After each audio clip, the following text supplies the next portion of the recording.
Good evening all of you. मैं इशरत हुसैन आपको electrostatics पढ़ाऊँगा। इस यूनिट में हम 12th IIT JEE और नीट का फुल कवरेज प्रोवाइड करेंगे। हमें उम्मीद है कि हमारी कंसेप्ट्स को पढ़कर आप IIT नीट की मैक्सिमम प्रॉब्लम सॉर्ट आउट कर सकते हैं। हमारी एफर्ट्स हैं कि एक वीक स्टूडेंट स्ट्रॉन्ग बने, एक स्ट्रॉन्ग स्टूडेंट स्ट्रॉन्गेस्ट बने और एक स्ट्रॉन्गेस्ट स्टूडेंट अपने टारगेट को अचीव करे। एक बात मैं आपको और बताना चाहूँगा कि किसी भी कंपटीशन में सेलेक्ट होने के लिए हिम्मत और हौसले की ज़रूरत है। सभी स्टूडेंट अपने में हिम्मत हौसला रखें तो अपना टारगेट ज़रूर अचीव करेंगे। एक चीज़ ये है कि कुछ स्टूडेंट ये समझते हैं कि हम बहुत वीक हैं, हम बहुत कमज़ोर हैं, हम कैसे इतना सब कुछ कर सकते हैं। तो याद रहे कि ये दिमाग, ब्रेन जो गॉड ने हमें दिया है, ये सबको इक्वली दिया है। ऐसा नहीं है कि सबके पास अलग अलग है, लेकिन इसको चलाने की टेंडेंसी अलग अलग है। इस ब्रेन को सही समय पर सही दिशा में चलाना ही मानसिक विकास कहलाता है। इस दिमाग को जितना चलाओगे उतना ही पाओगे। तो मुझे उम्मीद है कि आप लोग इसको फॉलो करेंगे, अपने अंदर हिम्मत रखेंगे, हौसला रखेंगे, क्योंकि उड़ान भरने के लिए परों के साथ साथ हौसले की भी ज़रूरत है। इन्हीं उम्मीदों के साथ मैं पहली यूनिट इलेक्ट्रोस्टैटिक्स स्टार्ट करता हूँ।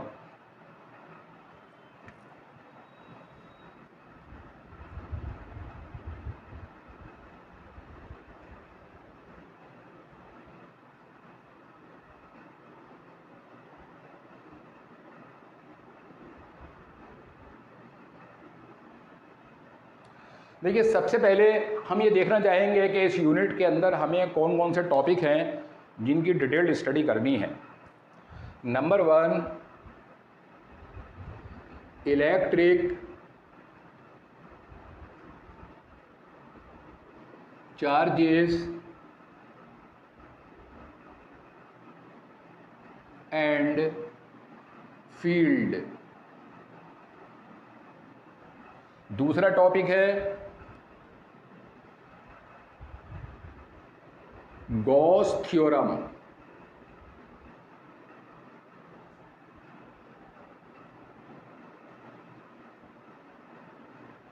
तीसरा टॉपिक है इलेक्ट्रिक पोटेंशियल।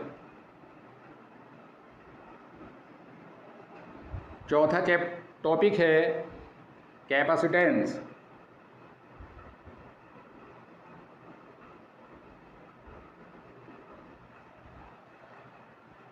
देखिए,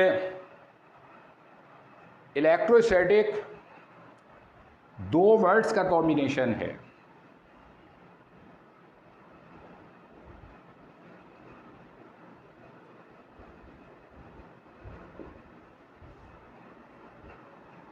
electro plus statics. Electro means electric charges,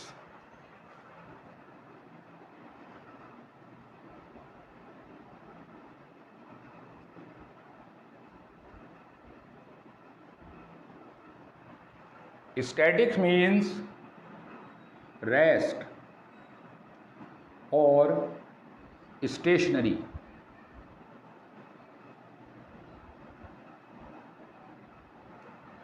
यानी इस यूनिट के अंदर इलेक्ट्रिक चार्जेस रेस्ट में होंगे।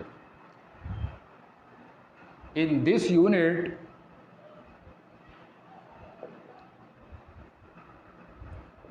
इलेक्ट्रिक चार्जेस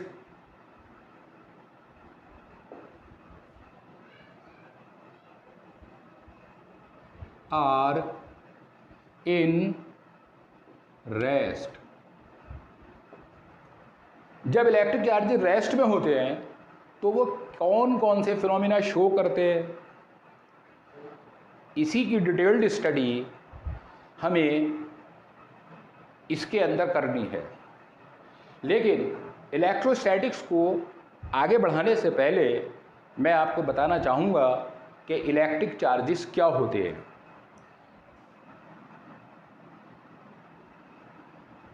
इलेक्ट्रिक चार्जेस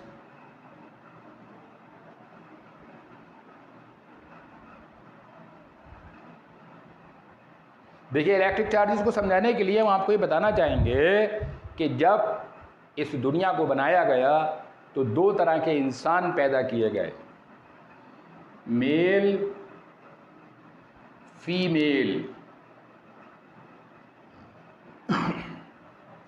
इसी तरह से दो टाइप के पार्टिकल पैदा किए गए, proton electron.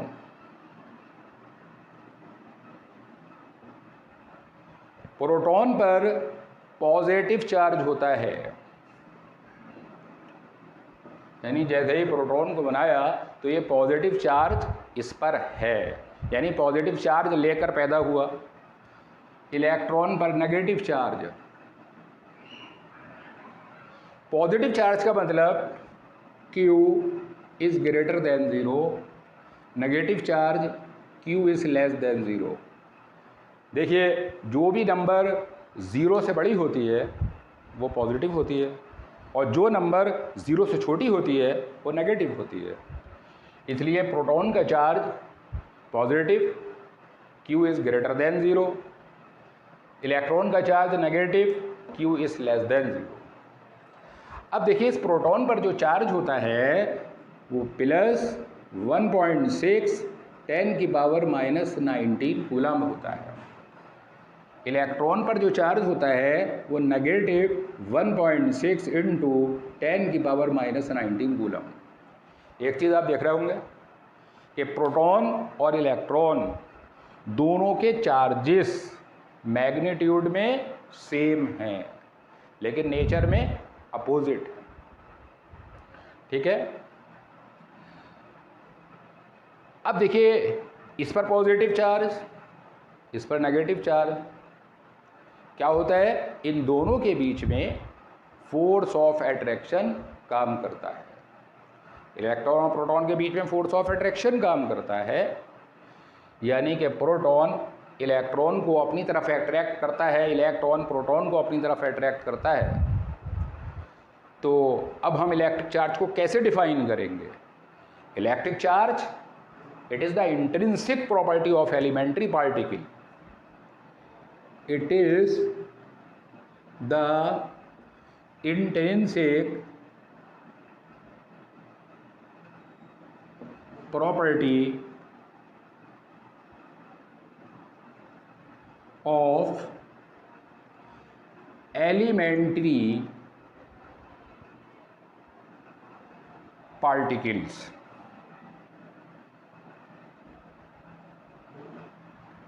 like electron and proton।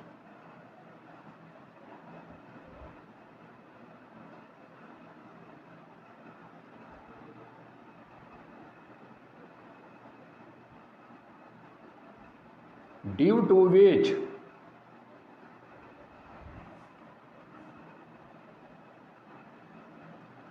forces are acting between them।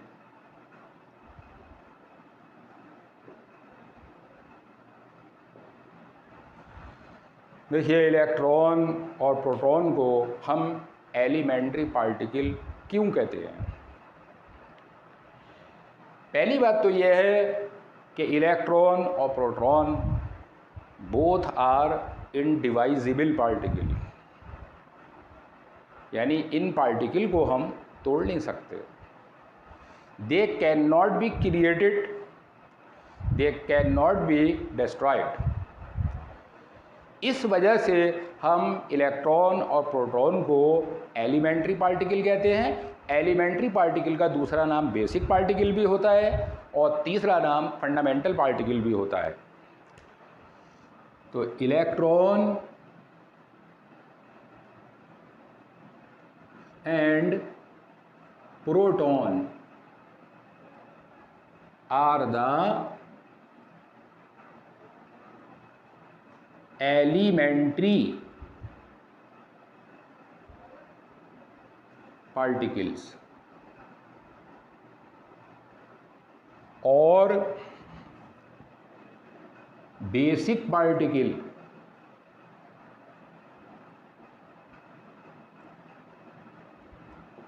और फंडामेंटल पार्टिकल।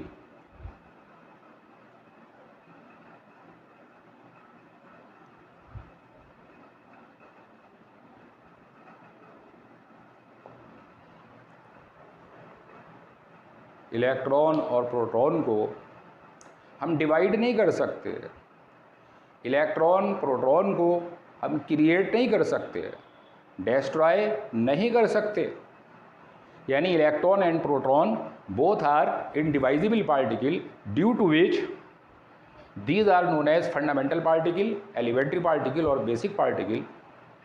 तो इलेक्ट्रिक चार्ज क्या है? It is the intrinsic property.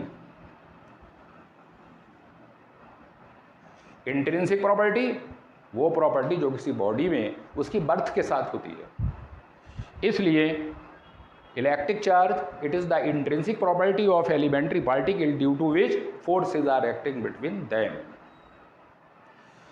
अब देखिए इलेक्ट्रॉन और प्रोटॉन के बीच में फोर्स लगता है। लाइक पार्टिकल के बीच में फोर्स ऑफ रिपल्शन काम करता है, अनलाइक पार्टिकल के बीच में फोर्स ऑफ अट्रैक्शन काम करता है। इलेक्ट्रॉन इलेक्ट्रॉन के बीच में force of repulsion, proton proton के बीच force of repulsion, electron proton के बीच force of attraction. Basically physics है क्या? फिजिक्स में हम दो ही चीज़ों की स्टडी करते हैं, force means interaction and energy and different application. यही सब कुछ हम फिजिक्स के अंदर पढ़ते हैं। अब देखिए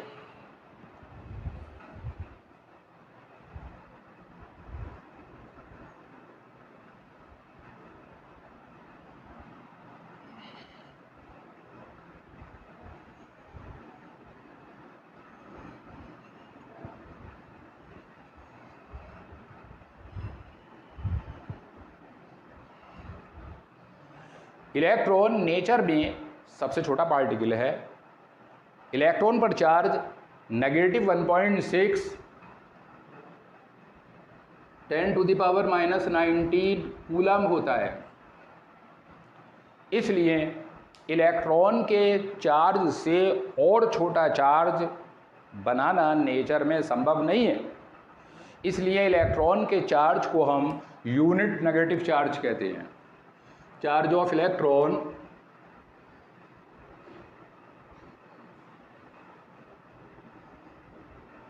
is known as unit negative charge।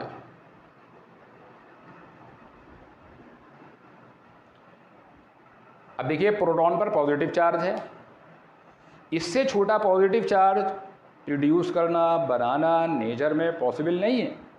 इसलिए प्रोटॉन के चार्ज को हम यूनिट पॉजिटिव चार्ज कहते हैं। प्रोटॉन पर चार्ज कितना है? Plus 1.6 10⁻⁻9 coulomb 19 coulomb. Charge of proton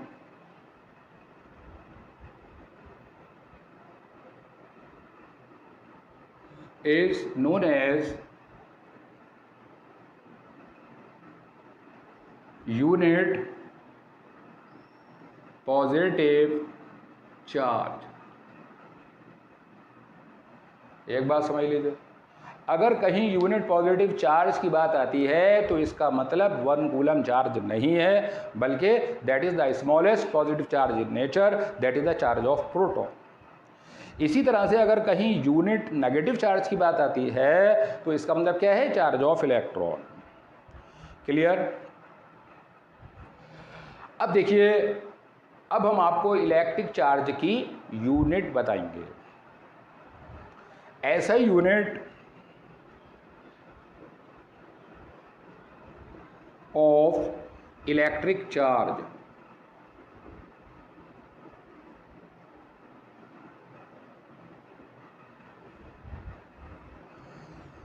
देखिए, इलेक्ट्रिक चार्ज की ऐसा यूनिट कूलम होती है। क्या होती है? कूलम, जिसको शॉर्ट में हम सी से लिखते हैं। लेकिन याद रहे कि coulomb is the bigger unit, बड़ी यूनिट है, इसलिए हम छोटी यूनिट यूज करते हैं। स्मॉलर यूनिट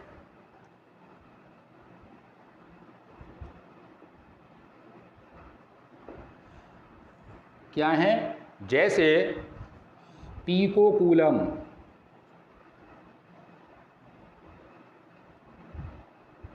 यानी पीसी भी कह सकते हैं। इसी तरह से स्टैट कूलम,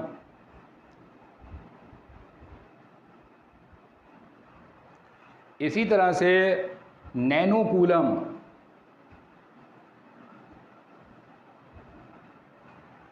इसी तरह से micro coulomb,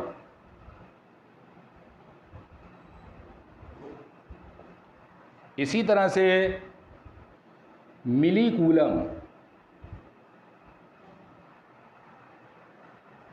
these are the smaller units. अब देखिए, हम इनमें रिलेशन देखना चाहेंगे।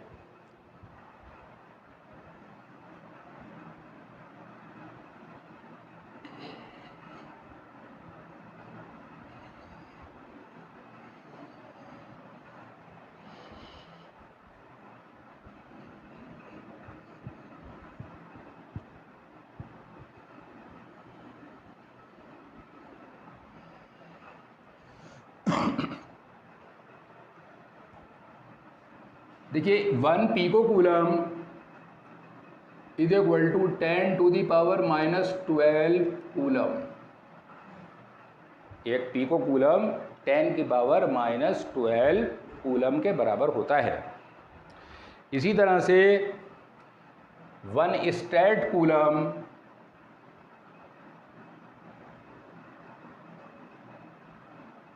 स्टैट कूलम का एक नाम और भी होता है। क्या? और ESU, इलेक्ट्रोस्टैटिक यूनिट, और फ्रैंकलिन।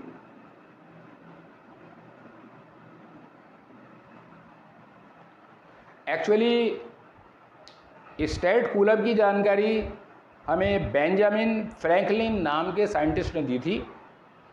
उसी के बेस पर फ्रैंकलिन भी कहते हैं। एक स्टैट कूलम 1/3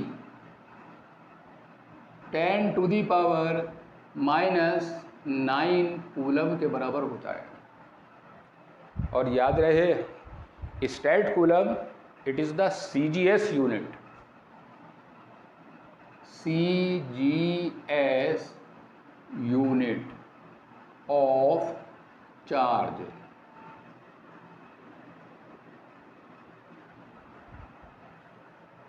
चार्ज की SI यूनिट कूलम होती है।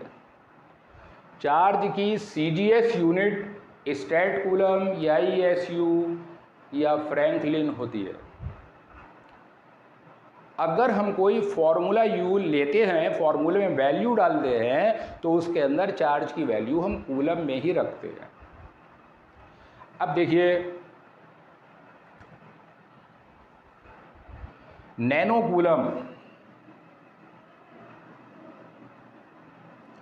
1 nano coulomb is equal to 10⁻⁹ coulomb. एक नैनो कूलम 10⁻⁹ कूलम के बराबर होता है। Micro coulomb 1 μc। Micro coulomb 1 micro coulomb is equal to 10⁻⁶ coulomb. इसी तरह से 1 milli coulomb is equal to 10⁻³ coulomb. ये चार्जेस की यूनिट्स हैं। अब देखिए, इसी के बेस पर कंपटीशन में एक क्वेश्चन पूछा गया। क्या है क्वेश्चन?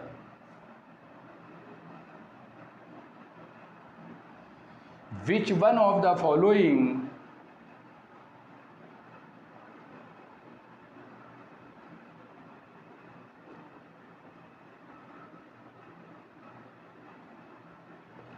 unit of charge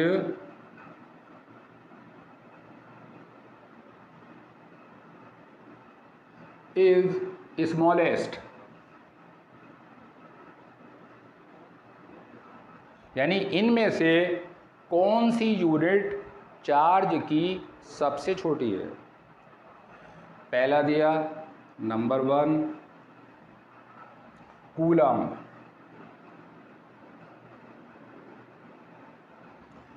दूसरा दिया Franklin,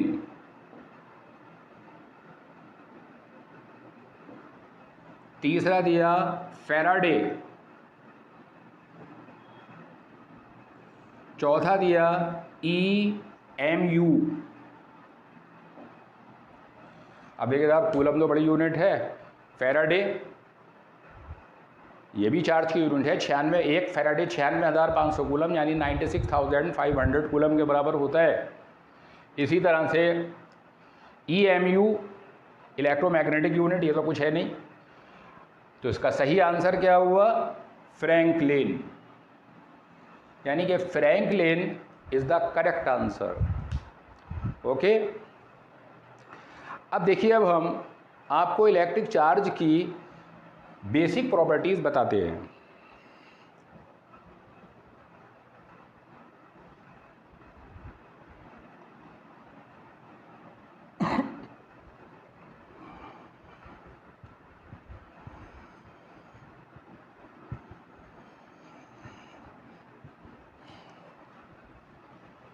basic properties of electric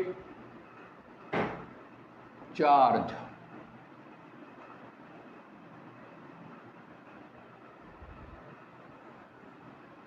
electric charge में 3 बेसिक प्रॉपर्टीज हैं।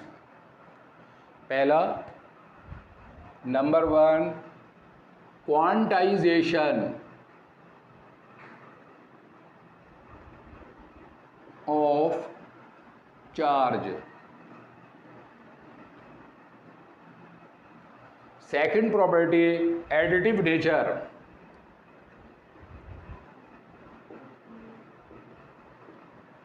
Additive nature of charge. Third conservative nature of charge। There are 3 basic properties in electric charge। पहली प्रॉपर्टी हम ले रहे हैं क्वांटाइजेशन ऑफ चार्ज।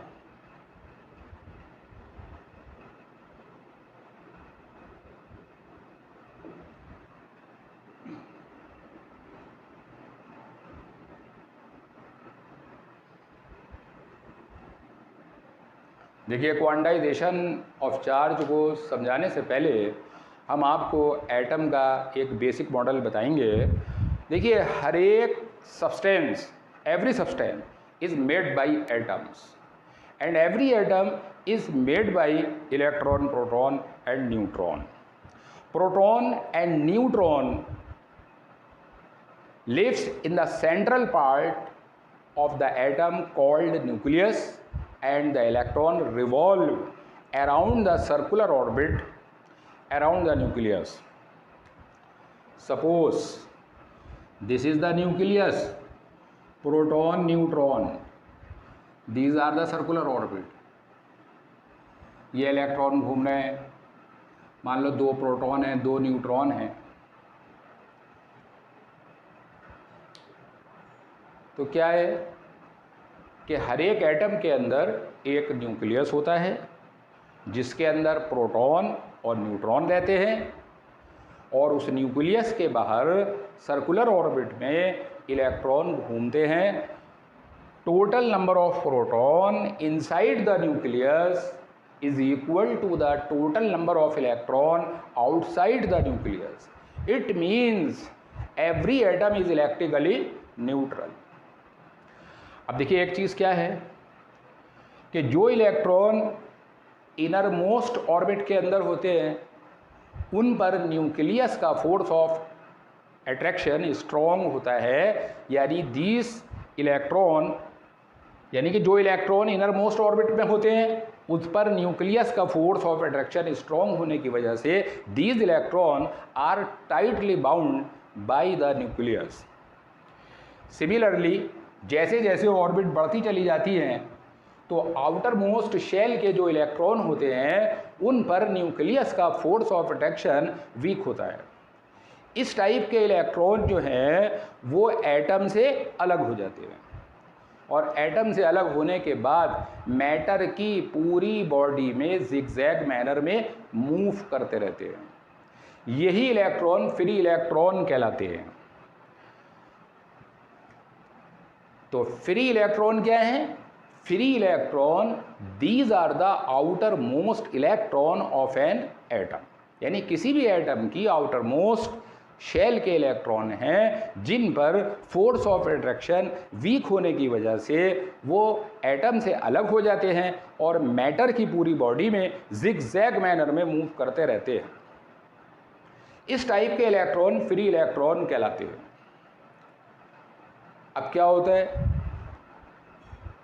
कि जब 2 सरफेसेस आपस में रब किए जाते हैं, रगड़े जाते हैं, तो एक सरफेस से इलेक्ट्रॉन निकलकर दूसरे सरफेस पर ट्रांसफ़र हो जाते हैं। तो जिस सरफेस से इलेक्ट्रॉन निकलते हैं उस पर इलेक्ट्रॉन की कमी हुई, इसलिए उस पर पॉजिटिव चार्ज क्रिएट होता है, क्योंकि हर एक सरफेस क्या है? Electrically neutral. तो क्वांटाइजेशन की प्रॉपर्टी क्या बताती है कि जब एक सरफेस से दूसरे सरफेस पर इलेक्ट्रॉन ट्रांसफ़र होते हैं तो ये इलेक्ट्रॉन होल नंबर में होते हैं।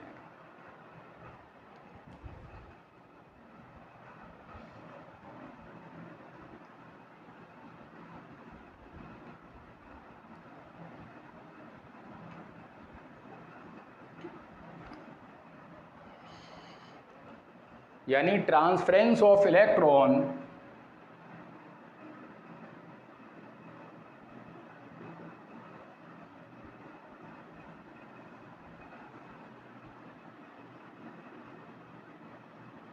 is in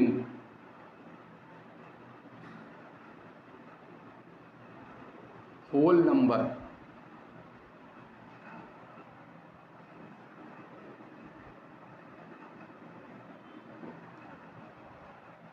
होल नंबर का मतलब क्या है कि एक सरफेस से दूसरे सरफेस पर इलेक्ट्रॉन ट्रांसफ़र हुए, 1 हो, 2 हो, 4 हो, 10 हो, 100 हो, कुछ भी हो सकते हैं, लेकिन पॉइंट में नहीं हो सकते।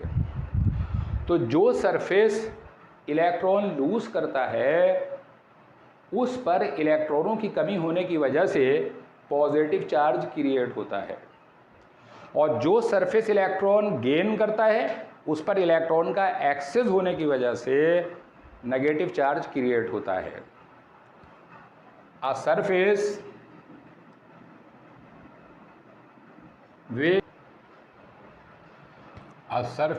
which loses the electron, positive charge is created.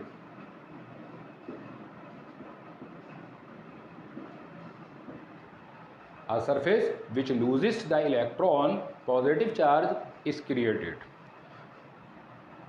A surface which gaining the electron,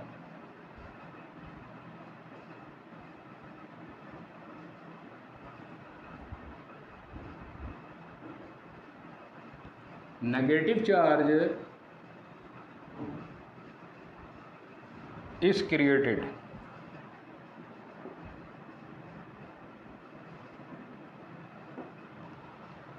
The charge produced on a surface by rubbing is Q is equal to Ne, where N is the number of electron, where small n is the number of electrons transferred.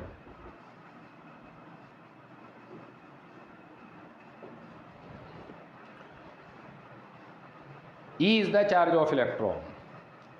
If the surface loses the electron, then positive charge is created. It is Q is equal to plus Ne.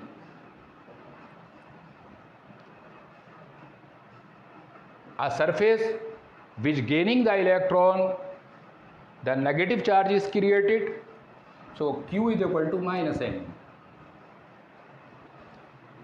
where N is the number of electron transferred from one surface to other.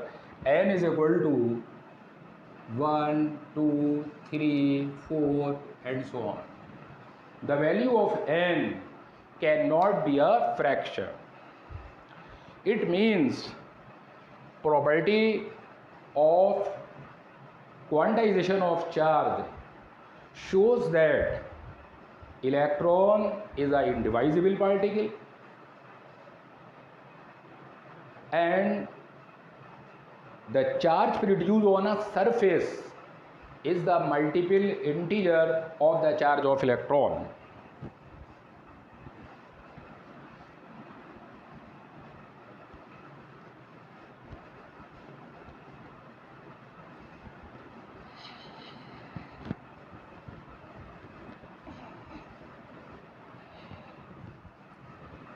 Charge produced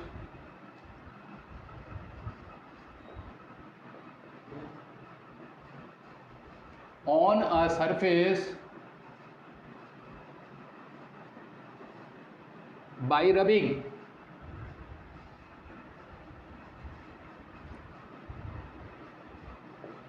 is the multiple integer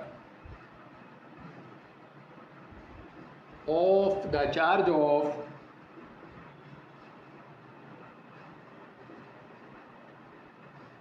electron.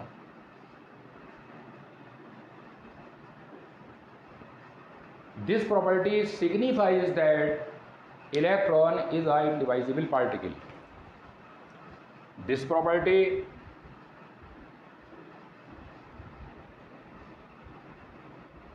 signifies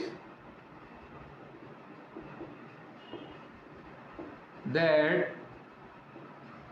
electron is a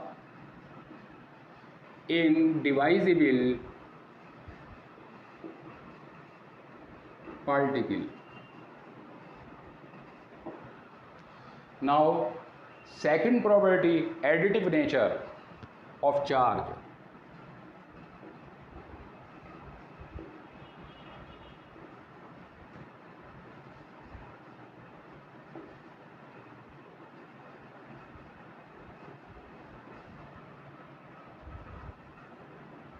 Suppose that is a body,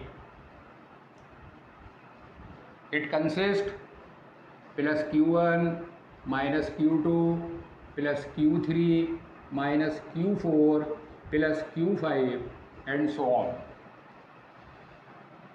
According to this property, the total charge on a body is equal to the algebraic sum of all the charges at different parts of the body.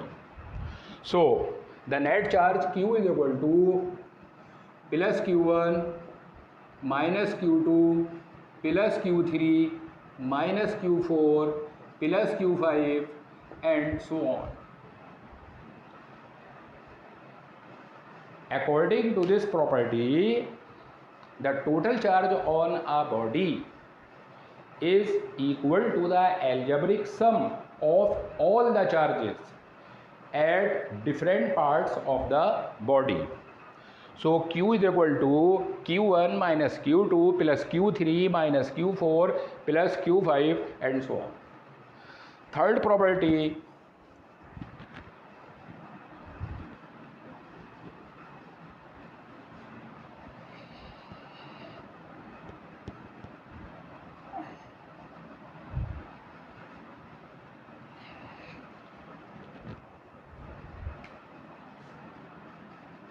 conservative nature of charge.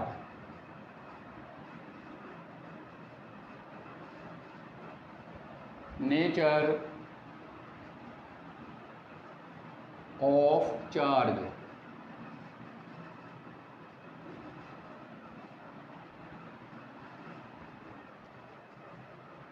देखिए, दो surface आपस में रब किए गए, एक surface से 3, 4 या 5 इलेक्ट्रॉन निकलकर किसी दूसरे सरफेस पर पहुंच गए। इसका मतलब क्या है कि अगर हम दोनों सरफेसेस के अंदर इलेक्ट्रॉन की टोटल नंबर देखें तो टोटल नंबर तो कांस्टेंट रही। इसका मतलब क्या है कि in an isolated system, in an isolated system, तो the total charge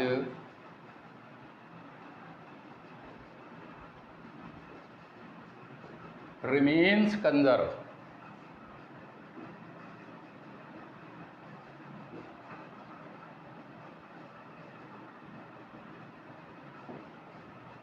It means electric charge can neither be created nor be destroyed. It can transfer from one surface to other.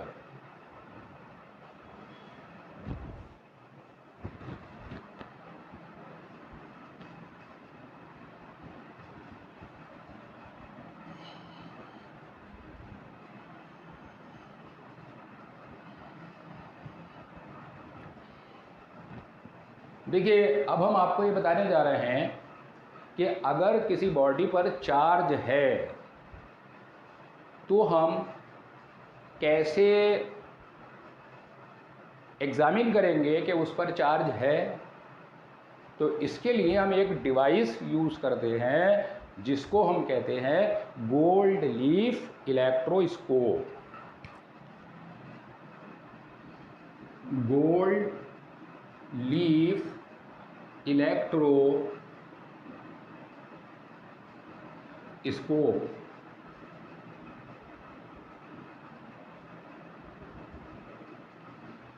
Gold leaf electroscope, it is a device. इस device से हम presence of charge, किसी body पर charge है या नहीं है, इसकी प्रेजेंस का पता लगाते हैं। क्या होता है इसके अंदर?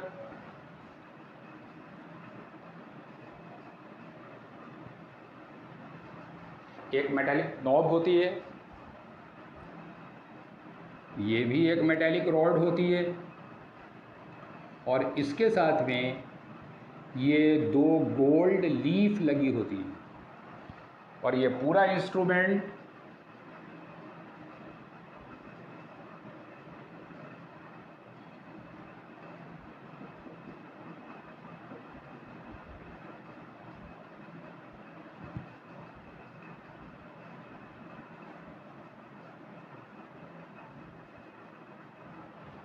that is metal rod.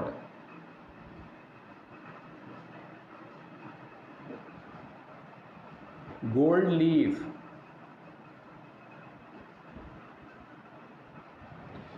अब देखिए, इस समय हम देख रहे हैं कि दोनों गोल्ड लीफ एक दूसरे के पैरेलल हैं क्योंकि कोई चार्ज नहीं है। अब क्या हुआ,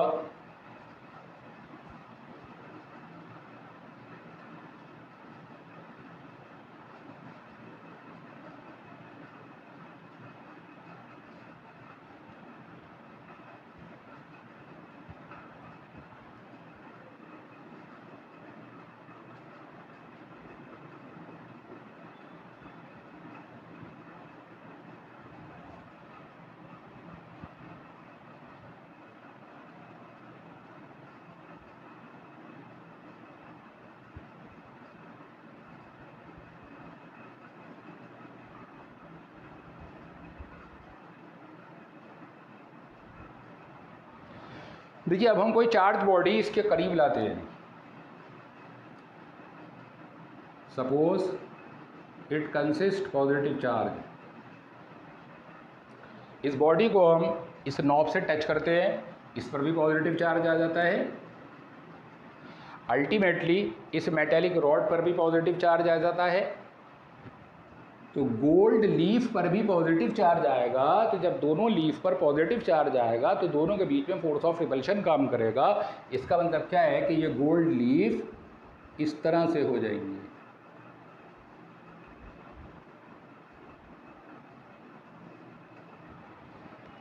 यानी repulsion is the sure test to check the charge on a body, that is gold leaf electroscope. तो गोल्ड लीफ इलेक्ट्रोस्कोप क्या है?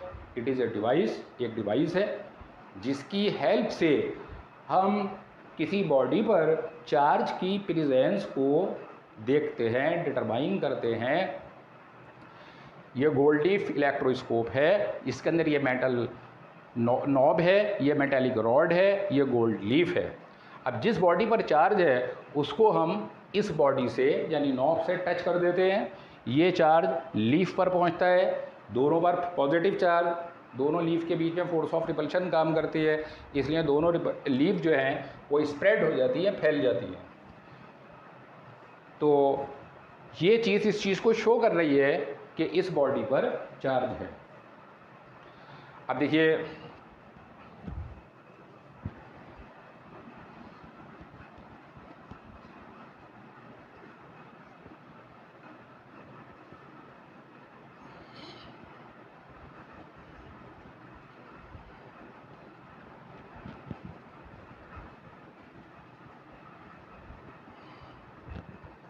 देखिए अब हम आपको ये बता रहे हैं कि जो हमारे पास सब्सटेंसेस होते हैं वो 3 तरह के होते हैं। पहले कंडक्टर,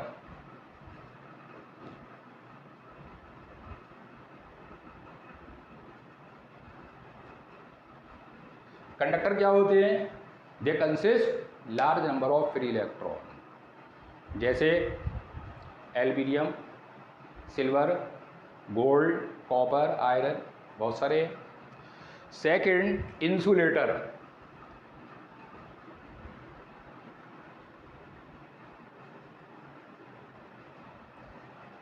इंसुलेटर के अंदर फ्री इलेक्ट्रॉन नहीं होते या फ्री इलेक्ट्रॉन इतने कम होते हैं कि उनकी नंबर एक तरह से नेग्लिजिबल होती है। तो जैसे वुड, पेपर, प्लास्टिक। कंडक्टर के example iron,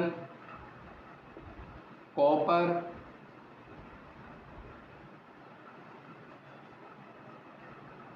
silver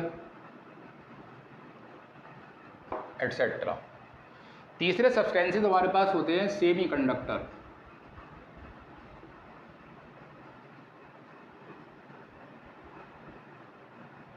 Semiconductor are those substances, their conductivity lies between conductor and insulator।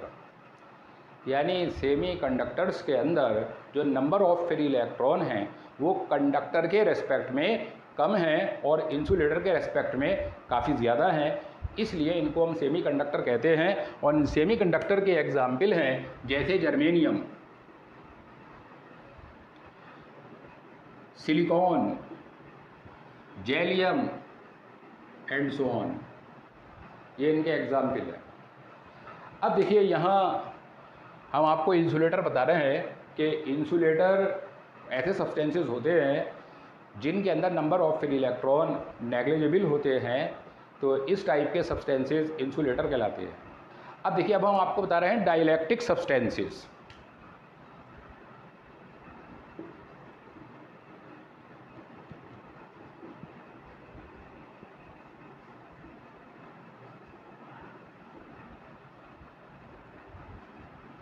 ठीक है, डाइलेक्ट्रिक सब्सटेंसेस एक तरह के इंसुलेटिंग मटेरियल हैं, यानी dielectric substances are the insulating material which transmit electric effect without conducting.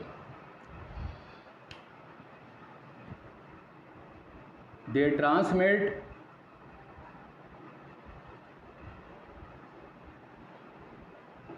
Electric effect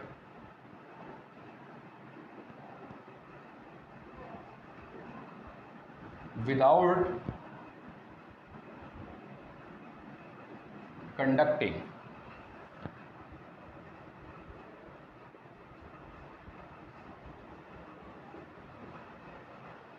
इनके example क्या हैं? जैसे paper,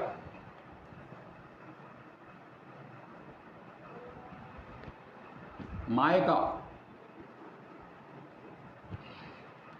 water and so on. सभी डाइलेक्ट्रिक सब्सटेंसेस इंसुलेटर होते हैं, लेकिन सभी इंसुलेटर को हम डाई इलेक्ट्रिक नहीं कह सकते। यानी कुछ पर्टिकुलर इंसुलेटिंग सब्सटेंसेस ऐसे हैं जो इलेक्ट्रिक इफेक्ट ट्रांसमिट करते हैं विदाउट कंडक्टिंग, तो इस टाइप के सब्सटेंसेस डाइलेक्ट्रिक सब्सटेंसेस कहलाते हैं। इनकी हम डिटेल्ड स्टडी आगे करेंगे। अब देखिए डाइलेक्ट्रिक सब्सटेंस के अंदर क्या होता है, एक चीज़ होती है die electric constant.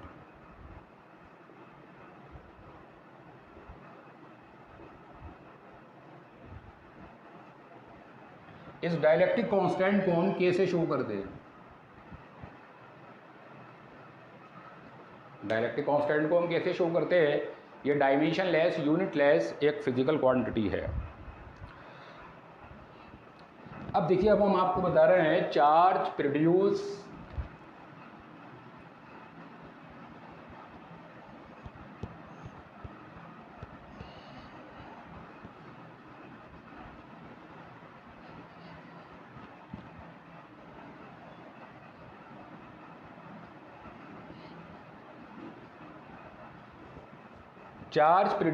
By induction.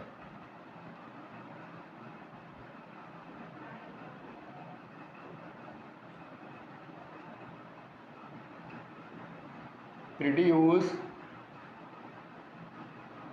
By induction.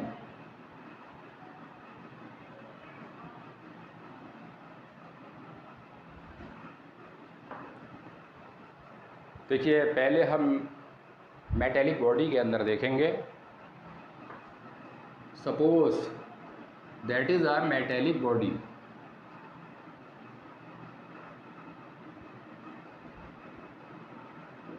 और ये बॉडी कैसी है? अनचार्ज्ड है।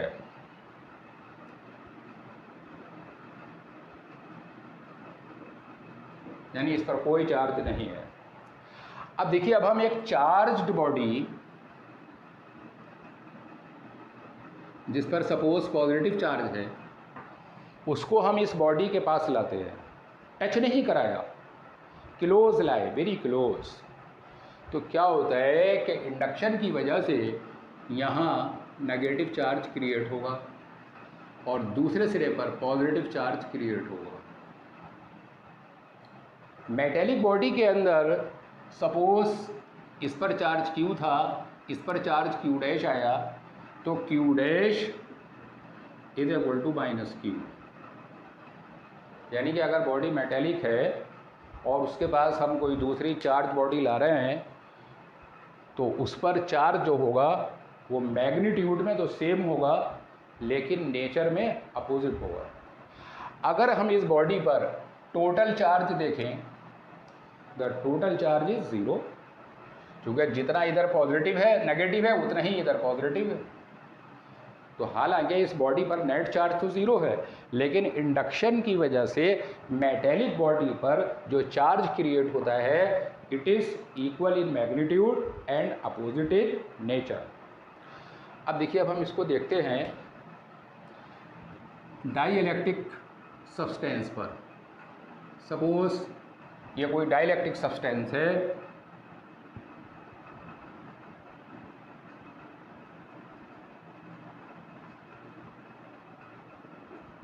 अब देखिए इसके पास हम एक चार्ज बॉडी लाए, सपोज इस पे पॉजिटिव चार्ज है, Q है। अब देखिए इंडक्शन की वजह से इस पर चार्ज आया, that is negative and that is positive. लेकिन क्या होता है कि डाई इलेक्ट्रिक सब्सटेंसेस के अंदर इंडक्शन से जो चार्ज प्रोड्यूस होता है Q डैश, वो होता है -Q 1 - 1/K, where K is the dielectric constant of the substance। तो हम देख रहे हैं कि डाइलेक्ट्रिक सब्सटेंसेस में जो चार्ज प्रोड्यूस होगा वो नेचर में तो अपोजिट होगा, बट स्मॉलर इन मैग्नीट्यूड। ठीक है, charge produce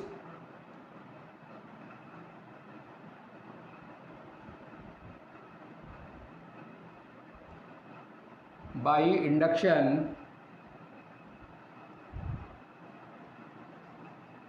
in dielectric substance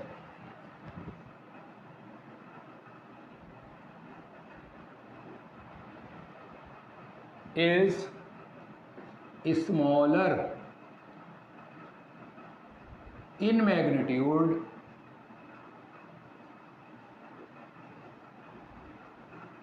but opposite in nature।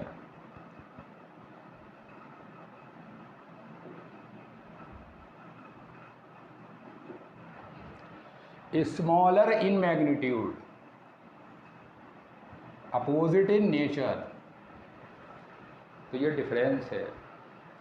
इसका मतलब क्या है कि डाई इलेक्ट्रिक सब्सटेंस पर इंडक्शन से जो चार्ज प्रोड्यूस होता है वो मैग्नीट्यूड में स्मॉलर होता है और नेचर में अपोजिट होता है। अब देखिए इंडक्शन के कुछ एप्लीकेशन हैं जो मैं आपको बताना चाहूँगा, जैसे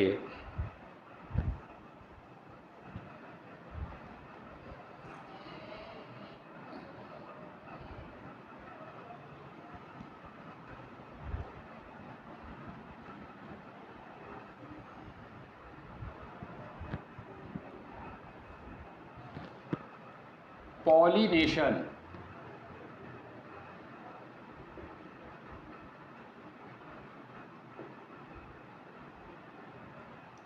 देखिए पॉलिनेशन क्या होता है, देखिए हर एक फ्लावर के अंदर दो पार्ट होते हैं, एक नेगेटिव पार्ट होता है यानी कि फीमेल पार्ट होता है और एक मेल पार्ट होता है। सपोज़ अगर हम मस्टर्ड फ्लावर देखें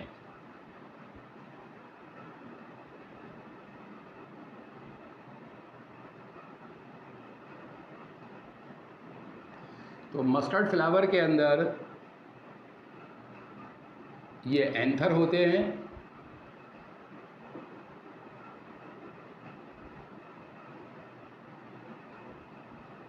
और बीच में ये गाइनेशियम होती है।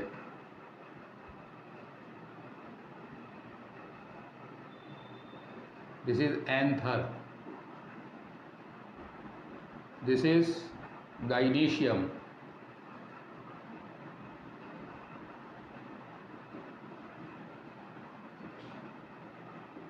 This is stigma.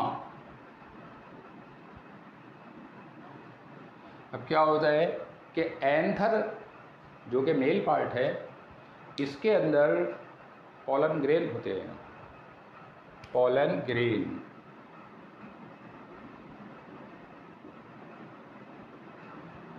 These are very light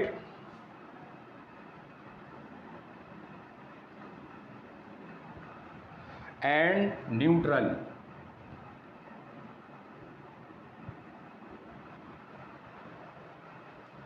pollen grain very light होते हैं, बहुत हल्के होते हैं और न्यूट्रल होते हैं। अब क्या होता है कि एंथर से पॉलन ग्रेन स्टिग्मा पर पहुंचते हैं। पॉलन ग्रेन का एंथर से स्टिग्मा पर पहुंचना, ये प्रोसेस पॉलिनेशन कहलाता है। ये दो तरह से होता है। पहले बाई एयर। एयर में क्या होगा कि ये पॉलन ग्रेन यहाँ से उड़कर यहाँ पहुँच जाएंगे, ठीक है, ये कहलाता है बाई एयर। दूसरा होता है बाई इंसेक्ट। पहला हुआ बाई एयर, दूसरा हुआ बाई इंसेक्ट्स। अब देखिए, जितने भी इंसेक्ट्स होते हैं जब वो हवा में उड़ते हैं तो अपने विंग्स को फ्लिप करते हैं। क्या होता है कि उनके विंग्स पर एक प्रकार का चार्ज प्रोड्यूस हो जाता है। अब क्या होता है कि जब ये इंसेक्ट एंथर की तरफ मूव करते हैं तो ड्यू टू इंडक्शन ये पॉलन ग्रेन विंग्स की तरफ अट्रैक्ट हो जाते हैं। जब विंग्स की तरफ अट्रैक्ट होते हैं और जैसे जैसे टाइम बीतता है तो ये पॉलन ग्रेन विंग्स के करीब होते चले जाते हैं और होते होते क्या होता है, विंग्स पर चिपक जाते हैं, स्टिक्ट हो जाते हैं। अब क्या होता है, विंग्स और पॉलन ग्रेन दोनों पर सेम चार्ज हो जाता है, इसलिए दोनों के बीच में फोर्स ऑफ रिपल्शन काम करती है, जिससे क्या होता है कि ये पॉलन ग्रेन स्टिग्मा पर गिर जाते हैं। ये प्रोसेस पॉलिनेशन कहलाता है। Pollination depends upon induction. उसके बाद देखिए, दूसरा प्रोसेस है चॉकलेट।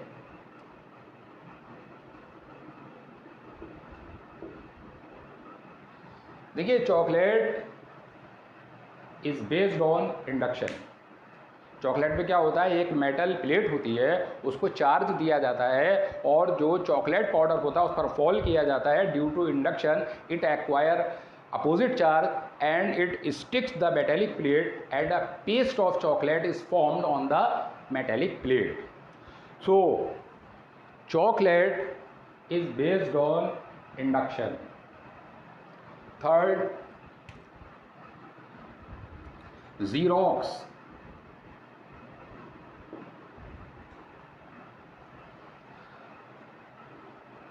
देखिए, Xerox is also based on induction. इसको हम अगली वीडियो में बताएंगे। तो मुझे उम्मीद है कि आपको हमारी वीडियो पसंद आई होगी, ठीक है। तो वीडियो को लाइक और चैनल को सब्सक्राइब करना न भूलें। हमारे चैनल का नाम है फिज़िक्स इम्प्रेशन और आपको कंटिन्यू ये वीडियो मिलती रहेंगी। आगे और अच्छी वीडियो मिलेंगी। चूँकि